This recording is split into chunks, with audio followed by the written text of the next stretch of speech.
இந்த நாள் மிக மிக இனிமையான நாள். இன்று நமது ஏஎன்வி பள்ளியின் லீடர்ஸ் தலைவர்களை நாம் எல்லாம் பார்த்தோம். அவர்கள் வாழ்வில் சிறப்பாக இருக்கவும், இங்கே இருக்கக்கூடிய அனைத்து மாணவ மாணவிகளும் சிறப்பாக இருக்கவும் எல்லாம் வல்ல இறைவனை வேண்டிக் கொண்டு இந்த ஒரு சிறிய வாய்ப்பு கொடுத்ததுக்காக என்னுடைய சில கருத்துக்களை நான் உங்களிடம் பகிர்ந்து கொள்ள விரும்புகிறேன். நாங்களாம் ஒரு பிஸ்னஸ்மேன், வியாபாரம், அதனால் வியாபாரம் சார்ந்ததாகவே நான் சொல்ல போகிறேன் இன்றைக்கி சில கருத்துக்கள். சரிங்களா? ஏன்னா இது வியாபார உலகம். இந்த செஞ்சுரின்னு சொன்னாவே இண்டஸ்ட்ரியல் ஏஜ் அப்படிங்கிற ஒரு ஸ்டேஜில் இருக்கிறதுனால சில கருத்துக்களை நான் வியாபாரம் சார்ந்த கருத்துக்களை நான் உங்கள்கிட்ட ஷேர் பண்ணிக்கலான் இருக்கேன். சில்ட்ரன் பின்னாடி இருக்குங்களா? கேட்குதா? ஓகே. நம்ம சங்ககால இலக்கியங்களில் வெற்றி அப்படின்னா எப்படி கொண்டாடி இருக்காங்க அப்படிங்கிறதுக்கு ஒரு வியாபாரத்தில் இருந்த ஒரு எப்படி நடந்தது அப்படிங்கிற மூலமாக வெற்றியை நீங்களாம் எப்படி கொண்டாடணுங்கிறத நான் சொல்லிக்கிறேன். சில்ட்ரன் ஓகே கேட்டுக்கிறீங்களா? கண்டிப்பாக கேட்டுக்கணும். அந்த காலத்தில் கடை தெருன்னு சொல்லியிருக்கோம். அங்கே தான் வியாபாரம்லாம் நடந்துகிட்ருக்கும். நிறைய கடைகள்லாம் இருக்கும். அந்த இடத்துக்கு மட்டும் வந்தால் தான் அவங்களுக்கு என்ன தேவையான பொருட்கள் இருக்குதோ அவங்க அங்கே வாங்கிக்கூடிய ஒரு சூழ்நிலைகள் அந்த காலத்தில் இருந்துச்சு. அப்போ என்னென்னா எல்லோரும் காலையில் 5 மணிக்கெல்லாம் கடையை திறந்த உடனே என்ன பண்ணுவாங்கன்னா அவங்களுடைய அவங்க கடைக்கு முன்னாடி ஒரு சேரை முன்னாடி போட்டுருவாங்க. அந்த சேர் போட்டதுக்கப்புறம் காலையில் முதல் வியாபாரம் நடந்துட்டு போகும். நடந்ததுக்கப்புறம் அவங்க என்ன பண்ணுவாங்க, 2வது வாடிக்கையாளர் அந்த கடைக்கு வந்த உடனே இந்த கடைக்காரர் என்ன பண்ணுவார்னா கடையிலேருந்து வெளியில் வந்துடுவார்.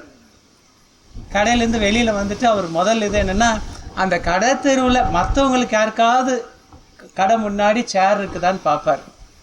அப்படி ஏதாவது ஒரு கடையில் சேர் இருக்குதுன்னா இந்த கடைக்காரர் என்ன சொல்லுவார்னா, பாருப்பா நீ எனக்கு வந்திருக்க, ஆனால் அந்த கடைக்காரருக்கு இன்னும் வியாபாரம் முதல் வியாபாரமே நடக்காமல் இருக்குது.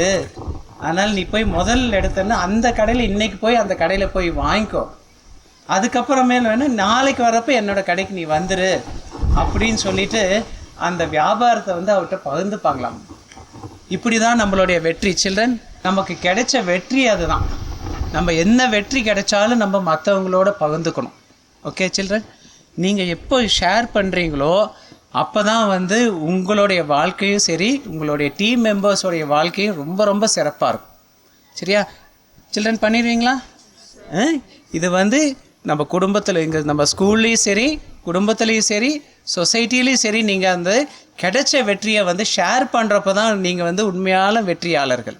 கண்டிப்பாக எனக்கு நம்பிக்கை இருக்குது, நீங்கள்லாம் அதை கண்டிப்பாக செய்வீங்க அப்படிங்கிற நம்பிக்கையை நான் சொல்கிறேன். இல்லை ஸ்ட்ராங்காக சொல்லு. எஸ் சார் சொல்லுங்க பார்ப்போம்.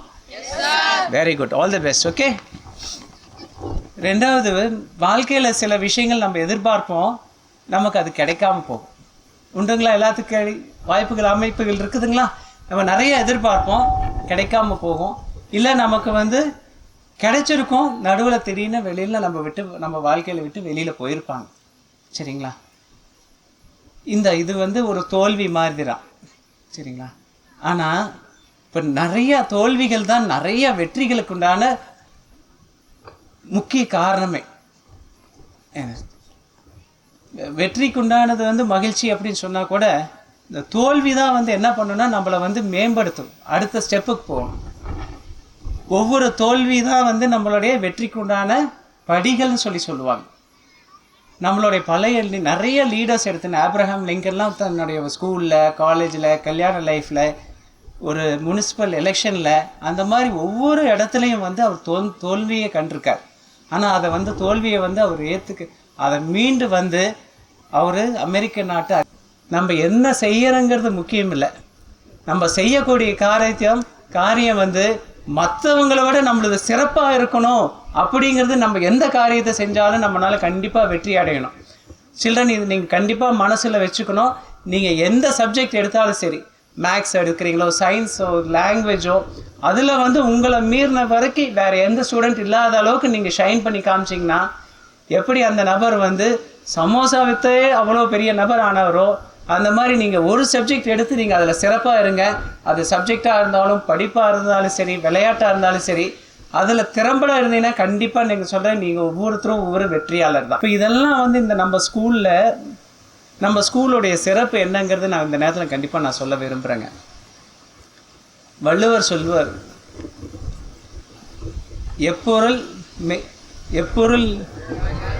இல்லைங்க இன்னொரு குறள், எத்தன்மை ஆயினும் எப்பொருள் எத்தன்மை ஆயினும் அப்பொருள் மெய்ப்பொருள் காண்பது அறிவு அப்படின்னா ஒரு குழந்தை, ஒரு ஸ்டூடெண்ட் ஆகட்டும், எல்லாருக்குமே நான் பொதுவாக சொல்லிக்கிறேன், ஃபஸ்ட்டு கேள்வி, நல்ல விஷயங்களை நல்ல பெரியவங்ககிட்டருந்து சான்றோட்டிருந்து நம்ம நல்ல விஷயங்களை அதை கேட்கணும். கேட்டதுக்கப்புறம் அதை நல்லா சிந்திச்சு பார்த்து அதில் இதுதான் நல்லது அப்படிங்கிறது தெளிவான ஒரு முடிவு எடுக்கணும். சரிங்களா? மூணாவது, அதை வந்து நம்ம வாழ்க்கையில் வழிபடைப்படுத்தணும்.